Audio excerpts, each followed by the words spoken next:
Hey pinball fans, let's talk about installing the Cromulon on the Rick and Morty.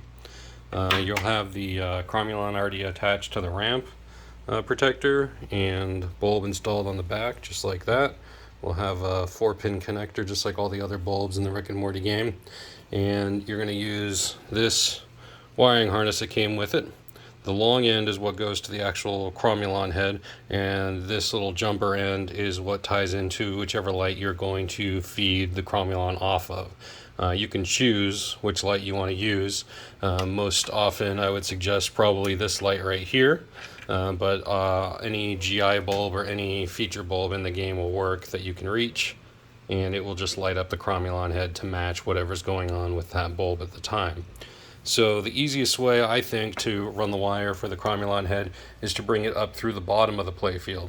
I'm not going to be able to show it to you, but if you reach your hand back here underneath the playfield, you'll feel a hole that's right sort of down in this little triangle area of the playfield, and that's the easiest spot to bring up the wire through. The other option is just to bring it around the side of the playfield here. And wrap it around. Either one of those works. I'm going to go ahead and start fishing it up through the bottom of the playfield.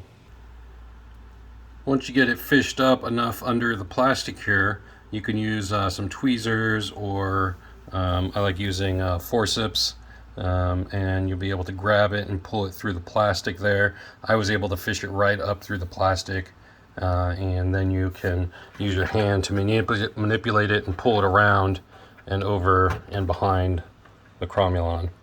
Then you're just going to plug it into the back of the Cromulon head, and you're not going to know which orientation to plug it in. There's no keying on it. It can plug in either way. The easiest way to figure out which way to plug it in is simply to finish the installation. So that's going to mean going back here on the back of the playfield and unplugging the light that's plugged in for the right side of the house. I'm touching it with my finger right now. It's hard to see. And then you're just going to plug in, let me grab it here. You're going to take that jumper end, and this end is going to plug into the light that's still on the game for the house, and this end is going to plug into the wires that used to plug into that light for the house.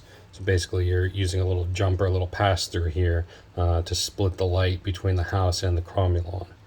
This connection here is what's going to sort of dictate the rest of them. So just plug this one in one direction, it doesn't matter which direction, and then go into the lighting test in the game and go ahead and light up the right side house light.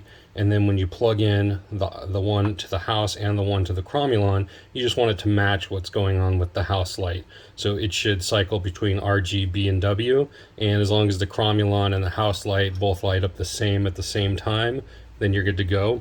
If one of them's not lighting up the same, just swap the connector around, just flip it so it's facing the other direction on whichever one is lighting up the incorrect pattern, and you'll be good to go. That's all there is to it.